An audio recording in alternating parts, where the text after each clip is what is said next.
குரு பிரம்மா குரு விஷ்ணு குரு தேவோ மகேஸ்வர குரு சாட்சாத் பரபிரமம் தஸ்மை ஸ்ரீ குருவே நமக. ஓம் ஸ்ரீ ராஜகணபதி ஐயனே போற்றி போற்றி. ஓம் ஸ்ரீ லோபாமுத்திரை சமேத ஸ்ரீ அகத்தியர் ஐயா போற்றி போற்றி.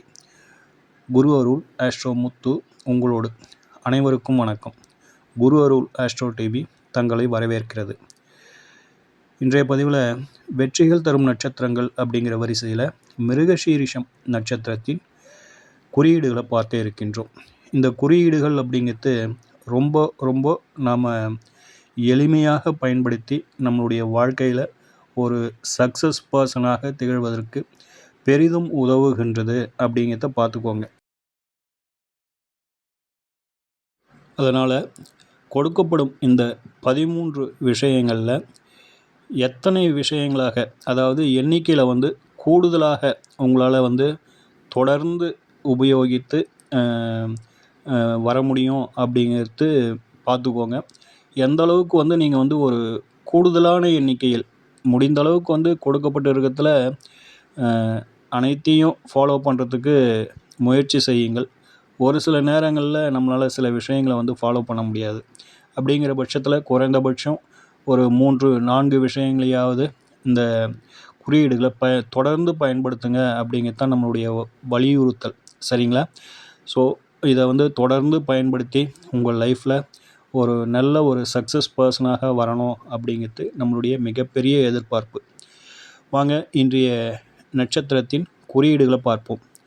இன்று நாம் பார்க்க இருக்கும் நட்சத்திரம் மிருகசீரிஷம். அதிபதி செவ்வாய் பகவான். கணம் தேவம். பாலினம் அலி நட்சத்திரம்.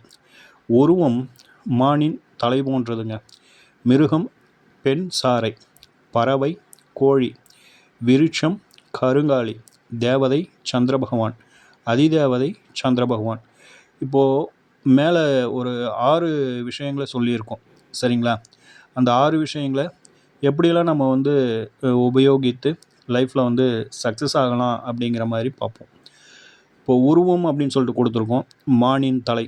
இந்த மானின் தலையை நம்ம இமேஜாக ஃபோனில் லேப்டாப்பில் யூஸ் பண்ணலாம், அல்லது ஒரு ஃபோட்டோவாக ஃப்ரேம் பண்ணி நம்ம ஹாலில் எப்போவும் நம்ம அதை பார்க்குற மாதிரி யூஸ் பண்ணணும், அல்லது அதனோட நம்ம சேர்ந்து பயணிக்கிற மாதிரி இருக்கணும். உதாரணமாக ஒரு டிஷர்ட்டில் இந்த மானின் தலை கொண்ட ஒரு பிராண்டு டிஷர்ட்லாம் அவைலபிளாக இருக்குது. அது போன்ற உடைகளை வாங்கி நீங்கள் அணியலாம். ஒரு கீ செயினில் மானின் தலை மாதிரியான ஒரு உருவத்தை போட்டு நம்ம யூஸ் பண்ணலாம். இப்படி உங்களுக்கு எது சௌகரியமாக இருக்குதுன்றத பாருங்கள். அதை தொடர்ந்து உபயோகியுங்கள். சரிங்களா? அடுத்ததாக மிருகம் பெண் சாரைன்னு கொடுத்துருக்கோங்க. இது யோனி சம்பந்தமானதுங்க. அதாவது திருமண பொருத்தத்துக்கு இதை உபயோகிப்பாங்க. சரிங்களா? அடுத்ததாக பறவை அப்படிங்கிறது கோழி. கோழி அப்படின்னும்போது அதுங்களை நம்ம அதுங்களுக்கு உணவளிக்கலாம். நம்ம மேக்சிமம் இதெல்லாம் நேரடியாக பார்க்கக்கூடிய அமைப்புகள் அதிகம் உள்ளது. சரிங்களா? அதனால் அதுங்களை வளர்க்கலாம். அதுங்களுக்கு அந்த கோழிகளுக்கு நம்ம உணவளிக்கலாம். அந்த கோழிகளின் சிற்பங்கள் கிடைச்சிது அப்படின்னாக்கா நம்ம வாங்கி நம்ம டேபிளில் வைக்கலாம், அல்லது வரவேற்பறையில் வச்சு நம்ம தொடர்ந்து அதை பார்த்து வரலாம். சரிங்களா? இன்னொரு விஷயம் என்ன அப்படின்னாக்கா, உங்களுக்கு இந்த கோழி உங்களுக்கு ஃபேவராக செயல்படும் அப்படிங்கிற மாதிரி ஜோதிட சாஸ்திரம் சொல்லுது. அப்போது அதை நம்ம சங்கடப்படுத்தக்கூடாது இல்லைங்களா? அதனால் முடிந்தவரை மிருகசீரிஷம் நட்சத்திரத்தில் பிறந்த அன்பர்கள் நீங்கள் இந்த கோழியை உணவாக எடுத்துக்கொள்ளாதீர்கள் அப்படிங்கிறது நம்மளுடைய பரிந்துரை. சரிங்களா? அடுத்ததாக விருட்சம் கருங்காலி அப்படின்னு சொல்லிட்டு கொடுத்துருக்கோம். அதாவது மரம் அப்படிங்கிறது. ஸோ இப்போல்லாம் இந்த கருங்காலி அப்படிங்கிறது மாலையாக நிறைய கிடைக்குதுங்க. அதனால் கருங்காலி மாலை வாங்கி நீங்கள் கழுத்தில் அணிஞ்சிக்கலாம், அல்லது கையில் பிரேஸ்லெட் மாதிரியும் போட்டுக்கலாம் அப்படிங்கிற மாதிரியான ஒரு நிலைப்பாடு. சரிங்களா? அடுத்ததாக தேவதையும் அதிதேவதையுமாக சந்திர பகவான் வருகின்றார். அவருடைய ஃபோட்டோஸை நம்ம ஹாலில் மாட்டி வைக்கலாம், அல்லது பூஜை அறையில் மாட்டி நம்ம அவரை தொடர்ந்து வழிபாடு செய்யலாம்.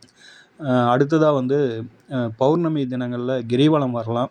பௌர்ணமி தினங்களில் சந்திர பகவானின் அந்த தரிசனத்தை கண்டு வணங்கலாம், அவரை பூஜிக்கலாம் அப்படிங்கிறத பார்த்துக்கோங்க. சரிங்களா? அடுத்ததாக வெற்றி தரும் நட்சத்திரங்கள், அதாவது மிருகசீரிஷம் நட்சத்திரத்தின் வெற்றி தரும் நட்சத்திரங்களை பார்ப்போம். ஜென்ம நட்சத்திரம் மிருகசீரிஷம், சம்பத்து தாரை திருவாதிரை, சேமத்தாரை பூசம், சாதகம் மகம், மைத்திரம் உத்திரம், பரம மைத்திரம் அஸ்தம். சரிங்களா? இதில் ஜென்மத்தாரையாக வரக்கூடிய மிருகசீரிஷ நட்சத்திரம் உங்களுடைய நட்சத்திரம்.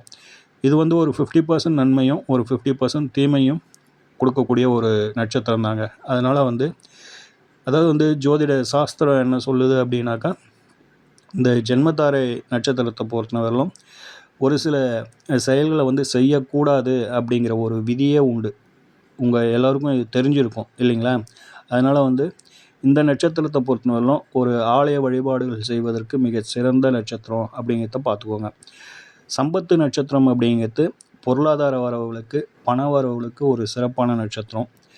சாதக நட்சத்திரமான மகம் நட்சத்திரம் அப்படிங்கிறது உங்களுக்கு தேவையான அனைத்தையும், அதாவது ஒரு வீடு வாங்கிறது அல்லது வீடு கட்டுறது, சொத்து வாங்கிறது, வாகனம் வாங்குவது, இப்படி நீங்கள் எதெல்லாம் உனக்கு சாதகமாக வரணும் அப்படின்னு நீங்கள் நினைக்கிறீங்களோ அதையெல்லாம் இந்த சாதக தாரையான மகம் நட்சத்திரத்தில் செய்வது மிக மிக சிறப்பு.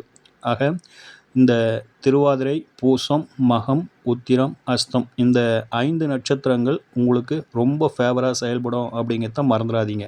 சரிங்களா? அடுத்ததாக வழிபாட்டு ஸ்தலம் அப்படிங்கிற பொழுது உங்களுடைய தெய்வமாக பெருமாள் வந்திருக்கார். சரிங்களா? அந்த ஐயனின் பெயர் எண்கண் ஆதிநாராயண பெருமாள். இந்த ஐயாவின் திருத்தலம் இருக்கும் இருப்பிடம் தஞ்சாவூர்லேருந்து திருவாரூர் செல்லும் சாலையில் ஒரு 50 கிலோமீட்டர் தூரத்தில் முகந்தனூர் அப்படிங்கிற இடத்துல இருந்து ஒரு 1 கிலோமீட்டர் நம்ம பயணம் செய்தோம் அப்படின்னாக்கா இந்த ஐயனின் திருத்தலம் நம்மளுக்கு கிடைச்சிடுங்க. சரிங்களா? தமிழ் மாதத்தில் நீங்கள் பிறந்த மாதத்தையும் அதே உங்கள் ஜென்ம நட்சத்திரமான மிருகசீரிஷம் நட்சத்திரம் இந்த இரண்டும் சேர்ந்து வரும் நாட்களில் அந்த ஆலயத்துக்கு செல்லுங்கள். முடிந்தவரை அன்னதானம் செய்ய பழகிக்கொள்ளுங்கள். நெய் தீபம் ஏற்றுங்கள். ஆலயத்துக்கு போகும்போது நெய் தீபம் ஏற்றுவது மிக மிக சிறப்பு. எந்த கோவிலுக்கு போனாலும் அந்த கோவிலில் ஒரு முகூர்த்த காலம் அந்த இடத்துல டைம் ஸ்பெண்ட் பண்ணுறதுக்கு முயற்சி செய்யுங்கள். அது இன்னும் கூடுதல் சிறப்பு. இது பெருமாள் ஆலயம் அப்படிங்கிறதுனால புதன்கிழமை, சனிக்கிழமை போன்ற நாட்களிலும் நம்ம போகலாம் அப்படிங்கிறது ஒரு கூடுதல் தகவல். சரிங்களா?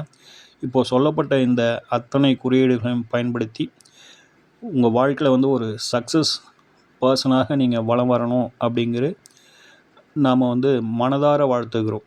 ஓம் ஸ்ரீ ராஜகணபதி ஐயா அவர்களின் அருளோடும், ஓம் ஸ்ரீ லோபாமுத்திரை சமேத ஸ்ரீ அகத்தியர் ஐயா அவர்களின் ஆசியோடும் அனைவருக்கும் வாழ்வில் வளமும் நலமும் கிடைக்கப்பெற்று ஆனந்தமும் மகிழ்ச்சியும் என்றென்றும் நிலைத்திருக்கட்டும். வாழ்க வளமுடன், வாழ்க பல்லாண்டு. நன்றிகள், வணக்கம்.